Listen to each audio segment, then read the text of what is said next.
4, 3, 2, 1, 0. ভারতের মহাকাশ অভিযানে আবারও বিশাল ধাক্কা। শেষ পর্যন্ত মুখ থুবড়ে পড়ল ইসরোর নির্ভরযোগ্য polar satellite launch vehicle PSLV-C62 অভিযান।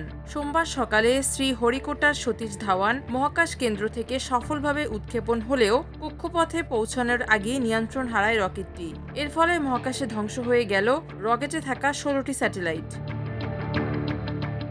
সলিড বুস্টার নিখুঁতভাবে সম্পন্ন হলেও উৎক্ষেপণের প্রায় 8 মিনিট পর তৃতীয় ধাপে সমস্যা দেখা দেয়। এর আগে C61 মিশনের মতোই এবারও চেম্বার প্রেসার বা ইঞ্জিনের কার্যকারিতায় সমস্যা হওয়ার আশঙ্কা করছে ইসরো। তবে ইসরো জানিয়েছে রকেট তার নির্ধারিত কক্ষপথ থেকে সরে যায়, যদিও এখনই সমস্যার মূল কারণ জানানো হয়নি। তবে এ ঘটনায় একটি তদন্ত কমিটি গঠন করা হচ্ছে।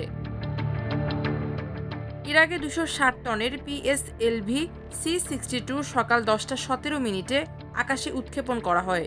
উৎক্ষেপণের পর রকেটটি প্রথম ও দ্বিতীয় ধাপে ঠিক থাকলেও তৃতীয় ধাপে বাধে বিপত্তি। হঠাৎ করে মিশন কন্ট্রোলের সঙ্গে যোগাযোগ বিচ্ছিন্ন হয়ে যায়, ফলে রকেটটি নির্ধারিত কক্ষপথে পৌঁছতে পারেনি। এর আগে বাংলাদেশ ও চীনের উপর নজর রাখতে পশ্চিমবঙ্গের হলদিয়া নদীতে একটি নৌঘাঁটি বানানোর সিদ্ধান্ত নিয়েছে ভারতের নৌবাহিনী। কলকাতা থেকে প্রায় 100 কিলোমিটার দূরে এবং বঙ্গোপসাগরের তীরে হলদিয়ার অবস্থান। আঞ্চলিক নিরাপত্তার হুমকি এড়িয়ে বঙ্গোপসাগরে সামুদ্রিক উপস্থিতি বাড়াতেই এই উদ্যোগ নিয়েছে দেশটি। গত রোববার ভারতীয় গণমাধ্যম ইন্ডিয়া টুডেতে প্রকাশিত এক প্রতিবেদনে এ তথ্য জানানো হয়। ইন্ডিয়া টুডের ওই প্রতিবেদনে আরও জানানো হয়, বঙ্গোপসাগর অঞ্চলের ক্রমবর্ধমান চীনা নৌতৎপরতা এবং বাংলাদেশ ও পাকিস্তানকে ঘিরে পরিবর্তনশীল আঞ্চলিক নিরাপত্তা পরিস্থিতির প্রেক্ষাপটকে মাথায় রেখে এই সিদ্ধান্ত নিয়েছে ভারত। তবে এখানে বেশি সৈন্য প্রযুক্তি বা যুদ্ধাস্ত্র মোতায়েন থাকবে না।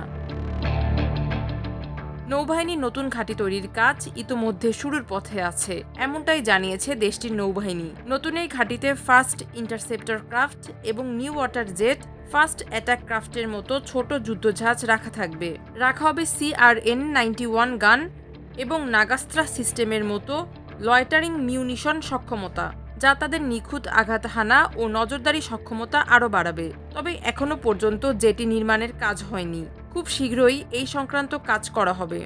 বাংলাদেশে চীনের প্রতিরক্ষা ও অবকাঠামো খাতে বিনিয়োগ বৃদ্ধি এবং পাকিস্তানের সঙ্গে চীনের দীর্ঘদিনের সামরিক সম্পর্ক নিয়ে ভারত বেশ উদ্বিগ্ন। সবকিছু মিলিয়েই নতুন গোয়েন্দা স্যাটেলাইট এবং হলদিয়ায় ভারতের নৌবাহিনীর নতুন ঘাঁটি তৈরি কৌশলগতভাবে ভারতের কাছে গুরুত্বপূর্ণ।